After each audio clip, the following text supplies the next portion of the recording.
Hey guys, Tom Barclay here. Just want to do a video looking ahead towards the Rangers game for Ange Postecoglou and looking back on the Chelsea game. Unfortunately, I missed it. Looks like I missed quite a significant moment in Ange Postecoglou's tenure. Fortunately, I had plans months in advance, so couldn't be helped. But yeah, I want to reflect a little bit on the Chelsea game and then look ahead towards Rangers, which is just massive. I mean, every game seems massive. We're saying it every time, but for the ex-Celtic manager to go there under the pressure, I suppose, he's been feeling after that Chelsea game makes it for a massively intriguing match.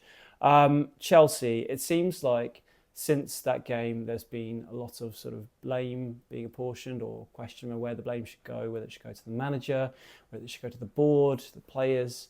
I'll sort of touch on a bit of that as well. But first of all, yeah, Chelsea. I was coming back and I was sort of listening to it and watched it when I got back in. Not completely unsurprising, thrilling from a neutral's perspective, as it always is, but quite predictable. And even at 2-0, he never really felt like Spurs had complete grip on the game, even though Postecoglou after was talking about the control he felt he had, this his side had. And he did mention that Romero getting injured was key, and obviously it was, but I still felt like Chelsea were always in with a chance. I mean, when you've got Cole Palmer, you always have a chance. Obviously, they've got some very good players in a really good moment for Chelsea at the moment. And that has been slightly overlooked from the Tottenham perspective, how good Chelsea are at the moment. But that shouldn't excuse the manner of the defeat, not so much the defeat, because Tottenham have lost so many times to Chelsea in recent history that's not surprising. It's almost the way that Spurs almost felt like, they snatched defeat from the jaws of victory. And that is a bit of a recurring theme at times, perhaps. So, first of all, in the game, obviously electric start, a bit like the 4-1 last year, albeit obviously they had red cards in that game, which completely changed the dynamic, but they started that game brilliantly as well.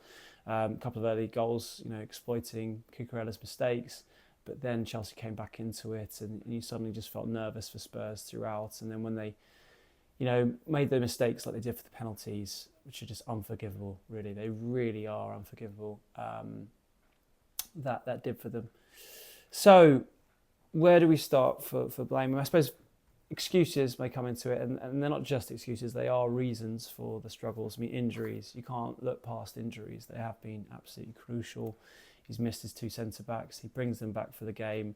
Van der Ven hopefully is okay, because the plan was only to play him for sort of 60, 70 minutes anyway, because it was quite a shock inclusion for him to be in the team. So fingers crossed for him for either Rangers, or if not then Southampton. But Romero, what a blow that is. I mean, he picked up a different injury. It wasn't the toe injury that he had, a muscle injury in his quad.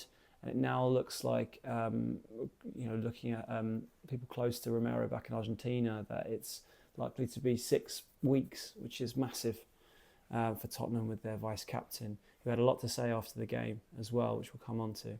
But that is a real blow. He's already been in Mount for a month of late with his toe problem. And even though he's had a patchy season, I think form-wise have been at fault for quite a few goals, like the Arsenal goal in the North London derby back in, I think it was September. He's still an absolutely massive influence on this side. And one player that Postecoglou, who generally doesn't sort of dig out his players anyway, but whenever the question marks have been laid at his door in press conferences about Romero, he's always been quick to defend him and say what a character he is. What a leader in the way he plays. Not so much how vocal he is. I think I've seen a bit of, criticism towards Son being the nice guy. How can he be captain? In the sort of post-mortem of the Chelsea game. And while I think there is a point to be made about Son being a nice guy, people have also suggested why isn't Romero, given how vocal he can be. But he's not that kind of player on the pitch, from what Postecoglou says. He's not a screamer and shouter, so I don't think that would be an obvious switch that would change things quickly on that front. But he's an influential player, and to have him out for this period where, if it is 6 weeks, that's 10 games leading up to, I think the Hoffenheim game was when he should be back, if you work it out from that period. So that's huge. And obviously we all know about the other players who are out, and Vicario is huge. Richarlison, even if he's not a starter, is an option off the bench, and suddenly they look pretty thin in their options off the bench in the attacking areas. And then also Benton caused suspension, not injury, but that is really killing them at the moment. And I suppose also one thing that's also slightly overlooked, and this will feel like a massive excuse from a Tottenham point of view, but the strength of the league in the sort of middle of it, which is where Spurs are, but your teams like your Fulham, your Brentford, particularly for Brentford at home at least, at Bournemouth, obviously, they seem to be stronger than ever at the moment. So it's not a surprise that even when you take away Spurs, look at Arsenal drawing away to Fulham. It's not as much of a surprise as maybe it once was. And I think Spurs are becoming sort of struggling with that at the moment.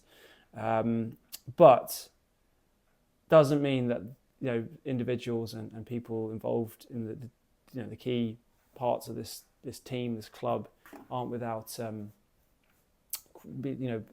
they can't not be criticised. And I think you have to start with the manager to a certain extent. Like, I am a big fan of Postecoglou. I've said it consistently. I am a neutral. I'm not a fan of the club, so I don't feel it like fans do when they lose games. And I really enjoy the neutral aspect to how entertaining Tottenham matches are.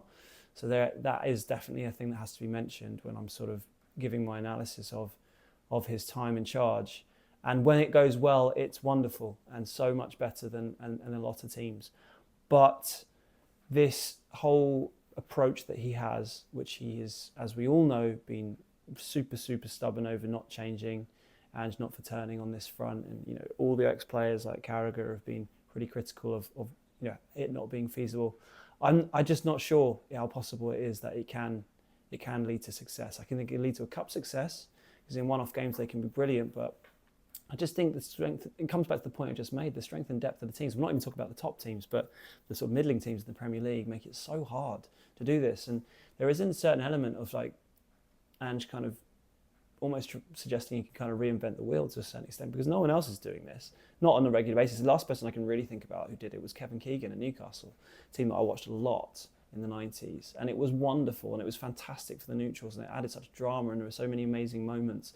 I would love it and all that stuff, but they never won anything and they kept conceding too many goals, and they had better players for the time than Tottenham do now, I would argue, that team, and it still didn't win, and that was against lesser competition. Man United probably as good, if not better back then than Liverpool are now, you could make an argument for, but the depth in the competition that Newcastle were facing was not the depth at the top now with City and Chelsea and Arsenal, etc.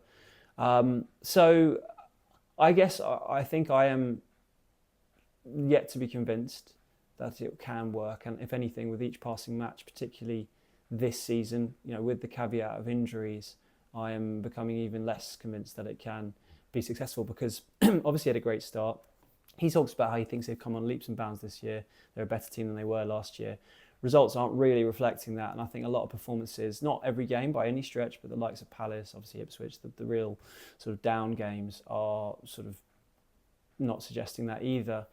So he knows, he said before many times, as the kind of underdog manager, because of the route he's had to come through and the way he plays and the lack of belief from the outside world that it can work, which I guess I'm vocalising now, but as someone who watches them regularly and likes him, he knows that until they do win something, that was all would be laid at his door. So, if you were ever to watch this kind of criticism, I think it would come as no surprise, and if anything, he's had it for 26 years as a manager, and fair play to him. But as someone who watches them regularly, I with every passing game like this, I'm just not quite sure how it's going to really be successful, at least without a stronger squad, and that will come on to some criticism later. But it's not just that; it's some of the in-game management side of stuff, which he's been criticised widely for this weekend.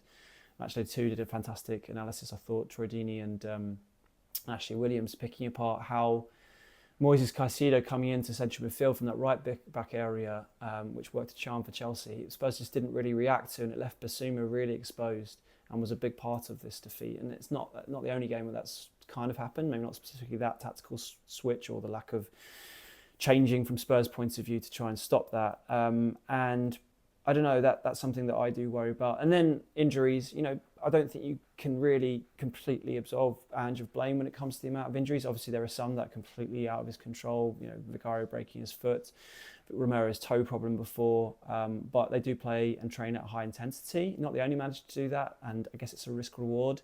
strategy, and he's talked before about how in the second season players they were stronger for it, and I think there were players like Kulusevski, for example, maybe Destiny Udogie, physically at least, although I think his form's been patchy, but Kulusevski is a prime example of someone who seems to really be, stronger, better physical, specimen as a result of it. So there are upsides, but hamstring injuries are a constant theme. We've seen it with Odegaard, we've seen it with Ben Davies recently, Son, Van de Ven, obviously. So yeah, I mean, I don't think he's I think those are the legitimate criticisms. They're the ones that people have been hitting him with, and I don't disagree with most of those.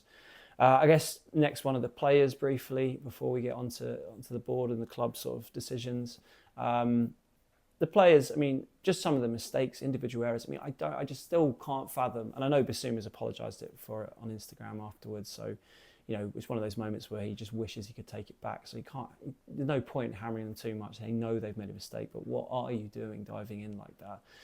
And so, why are you giving a penalty away there either? Just two absolutely crazy decisions, which really, really cost Spurs in that game. But it's not just that. It's, again, it's hard to, you don't want to completely hammer him, but Son, when he's through, I mean, maybe that wouldn't have been counted. Maybe VAR would have come back and said Destiny Udogie was kind of interfering where he was in an offside position, but he just can't hit the target, and he just can't do it at the moment. You can't hit the target from open play, and it's just so it's hard to watch at times for a player who scored, I think, 123 Premier League goals. He's been Spurs' saviour for so long, but he's really struggling with confidence in front of goal. And I asked Ange about a week ago or so many games at the moment, trying to remember after which one it was, about that, and he said, essentially class is permanent, and he'll get through it, and the goals will stop flowing again, and I hope they will, but he really, really needs, Spurs could really do with him finding his shooting boots very soon, because they really, really need it. And we've seen, I mean, you could even take it back to Bentancur. I mean, very individual, specific situation. I guess there's no point getting into it too much, but, his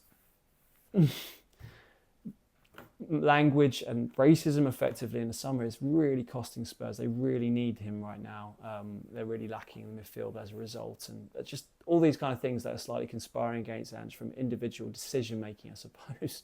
That kind of glosses over what the significance of what Bentancur did back in the summer, to phrase it in that way. But I guess at least from a player's point of view in the matches, decision making has just been off, and it's really costing them.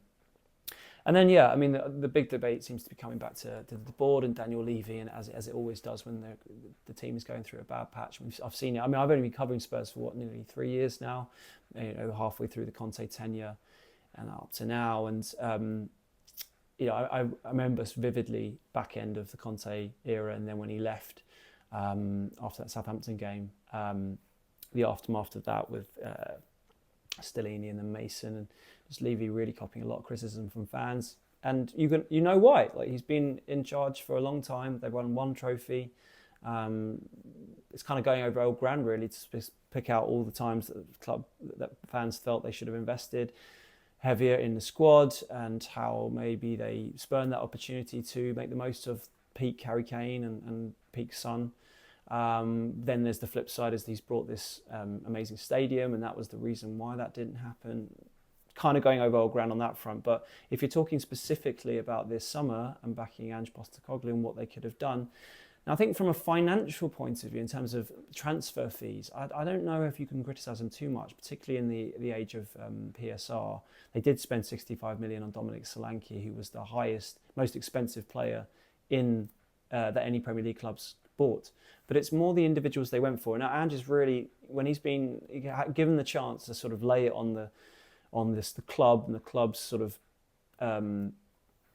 policy of signing young players and sort of distancing himself from that, like maybe Conte definitely would have. He has fronted up and said he has not gone down that route at all. He said it was the right thing to do, and he almost as if it was his decisions in the way he felt. He said the other day, literally, if he was so bothered about that, he would have fought tooth and nail to keep Harry Kane, even though he felt it was the right thing for the club to do because he was out of contract. He feels the club is going to benefit in the long run from signing these young players.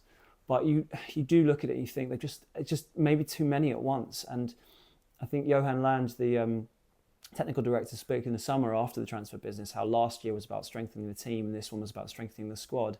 I don't know, I feel like with extra games in Europe and the amount of injuries that come with it, and you can argue maybe they're unlucky with the amount of injuries, but then you can also argue that that's historically been a recurring theme of Postecoglou's teams. They get injuries, so it wasn't unexpected.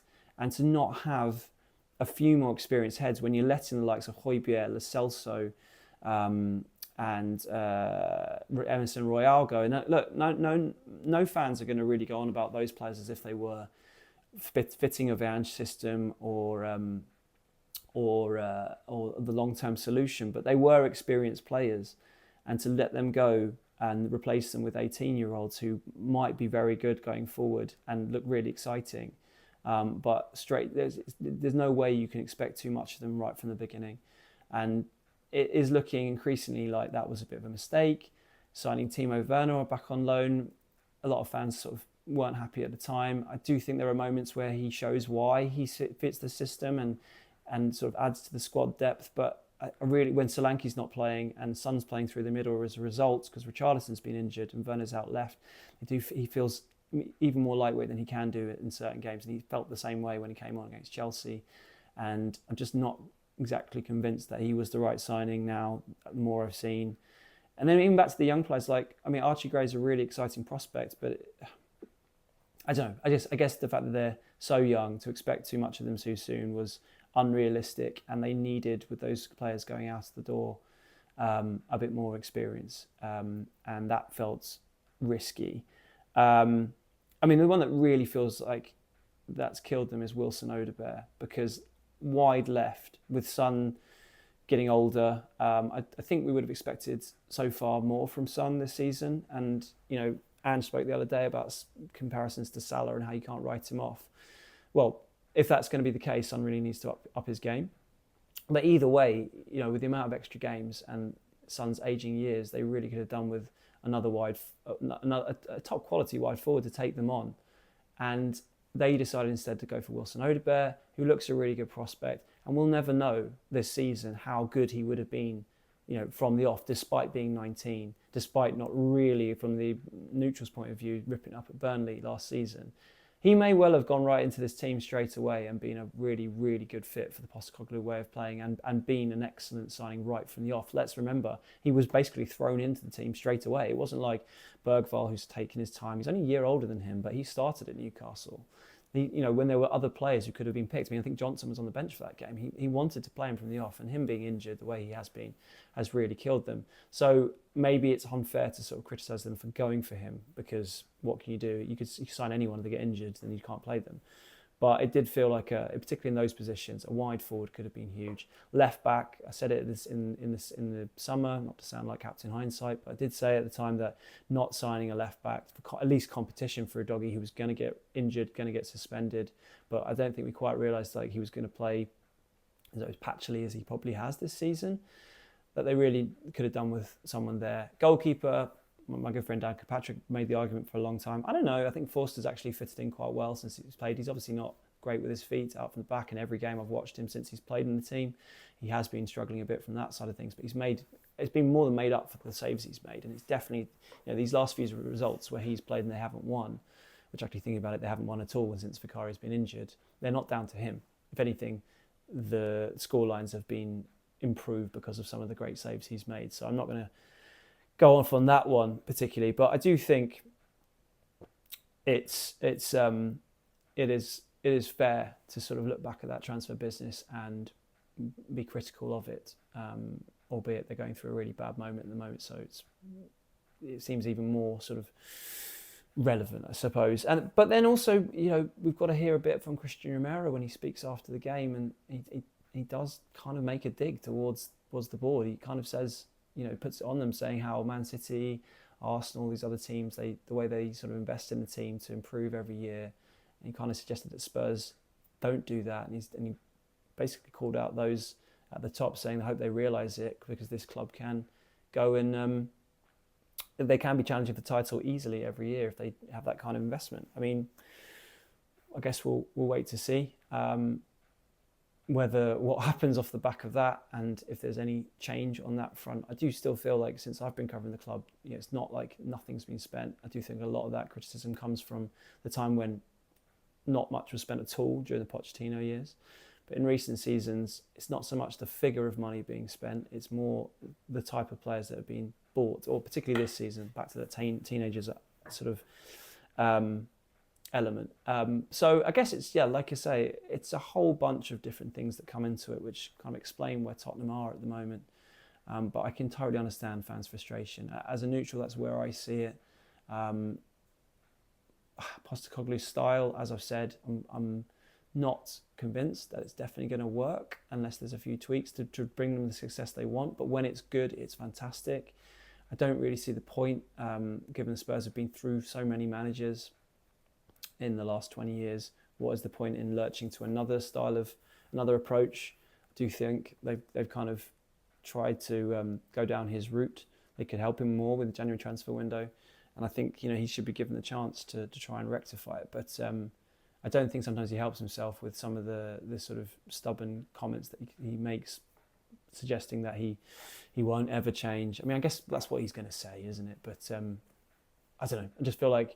I feel like personally that something he could do with a bit of adaptation, as we have seen against Man City in previous games. He has done that in a few other games. So I'd like to see it happen more in other games. Not all the time. Doesn't change the whole approach, but a few tweaks could happen for me. And I said this when I was out in Athens, when I did a video on the things that I thought he could fix. And I guess most of that still is relevant now. On to Rangers. I mean, I'm going to be going to Glasgow tomorrow morning and be there at the press conference. So I'll do a sort of post-press conference video then over what was said going into this game. But just briefly sort of set the scene. I mean, this is the manager who had such success at Celtic, 2 years, 5 trophies. Rangers, I think, had just won the league under Steven Gerrard, ending sort of dominance from Celtic, but Postecoglou brought it back during his tenure. Much loved at Celtic, very much bought into his methods. Interestingly, they didn't actually start that well, which is completely at odds with how he started at Tottenham, starting like a house on fire. And there are a few doubts, given he come from Japanese league, wouldn't have even got the job had Eddie Howe not said no at the last minute, effectively. But he was an unqualified success at Celtic, and the reason that Tottenham looked at him, obviously, and appointed him. So he's going to obviously be in for a really hostile environment from Rangers. I can imagine the Rangers fans will be probably singing "You're getting sacked in the morning," probably from the off, to be honest, and definitely if it starts going pear-shaped for Spurs. Rangers themselves are actually in quite an interesting spot. Their manager, Philippe Clement, it's not just all about Ange. From north of the border's perspective, it's very much a big Rangers story as well, because I think they've got Celtic in a cup final at the weekend. Philippe Clement's going through a difficult period as well, so he's under pressure. But Postecoglou, I mean, the way he's playing, the statements he's made, like never always winning a trophy in the second season, the cup competitions are becoming so big for him, because even though they're only still 5 points off the Champions League spots, I think, off the top of my head, the way they're inconsistently playing, I think it's not about 5 points, because that's presuming they're going to go on a brilliant sort of consistent run from here to the end of the season. I just don't see it. So the league, for me, making the Champions League is feeling really, really difficult at the moment. But the Europa League, I still think that might be the bookies' favourite. There's a reason for that. They'll start playing stronger players the further they go in the competition. Obviously, losing in Galatasaray and drawing that last-minute goal against Roma has put a bit more pressure on this game against Rangers to try and put themselves in a good position to get through to the next, to not have to play any of the next round and go straight through to the next round after that in March. And it'll be really interesting to see the response. Interesting to see what happens from a defensive point of view. Because obviously Romero is out, Van de Ven, we'll see if he's fit. Dragusin's obviously the only one fit if Van der Ven is out. So Archie Gray likely to start at centre-back if that is the case. We'll see with Van der Ven. It was tightness that he came off with, so maybe he'll have turned it around by then. But then you got the turnaround after that to Southampton straight away 3 days later. So that's a huge game for Spurs. So maybe he will be on the bench for that one. We'll see. Dragic himself spoke after the game, slightly overlooked these quotes from the Romanian, saying how effectively, they when they play their good football, it's brilliant and they have to stick with it. So it feels like some of the messaging from the players have been so supportive of the manager. It's quite rare in these moments of tension and of being up against it to see so much support coming from players vocally towards a manager. When things aren't going so well at clubs, players often think of themselves, they start turning on the manager. Not the case here, which is another reason, really, you could argue why the club should back him and stick with him. It's not like there's a rift like there definitely was under Conte towards the end, particularly with Romero. So yeah, Dragic saying that they need to sort of stick with it. So yeah, we'll see. It's going to be another fantastic atmosphere, hostile atmosphere. Never been to Ibrox, that'd be one to tick off the list. And another fascinating chapter in this story of Ange Postecoglou at Tottenham. Who knows how long this is going to last at the moment. He said that if they're still 10th at Christmas, he'll be under pressure. A few weeks ago, they're 11th. Europe's obviously a different situation, and at the moment, it could be the real sort of saving grace for him for this season overall. So let's see where he's at.